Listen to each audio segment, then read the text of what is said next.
మహబూబ్ నగర్ ప్రభుత్వ పాలిటెక్నిక్ కళాశాలలో బాలికల టాయిలెట్స్లో మొబైల్ ప్రత్యక్షమై వీడియోలు సేకరించిన విషయం తెలుసుకుని మాజీ మంత్రి శ్రీనివాస్ గౌడ్ కళాశాల లేడీస్ హాస్టల్ సందర్శించి బాలికలతో మాట్లాడారు. 3 రోజుల కిందట సీఎంఆర్ కాలేజీలో జరిగిన విషయంలో నిందితుడిని కఠినంగా శిక్షించినట్లయితే మహబూబ్ నగర్లో ఈ ఘటన పునరావృతం అయ్యేది కాదని వారు ప్రభుత్వాన్ని విమర్శించారు. ఇప్పటికైనా నిందితుడిని విచారించి కఠినమైన చర్యలు తీసుకోవాలని వారు అన్నారు.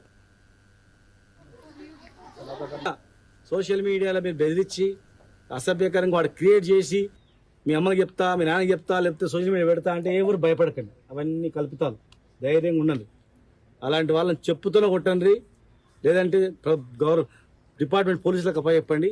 తగిన బుద్ధి చెప్తారు. తెలంగాణ రాష్ట్రంలో దిశా సంఘటన తర్వాత దేశంలో చాలా రాష్ట్రాల్లో కూడా ఇట్లా చేయాలనేటువంటి ఆలోచన కలిగింది. ఇలా జోలికి వస్తే ఊరుకోవద్దని. కనుక మీరందరూ ధైర్యంగా ఉండాలని చెప్పని, మీరందరూ ధైర్యంగా ఇలాంటివి వచ్చినప్పుడు అధికారుల దృష్టికి తీసుకురావాలి, మా దృష్టి కూడా తీసుకురావాలని చెప్పని నేను విజ్ఞప్తి చేస్తా ఉన్నా. ఇది ఇట్లా అరెస్ట్ చేసినామని కాకుండా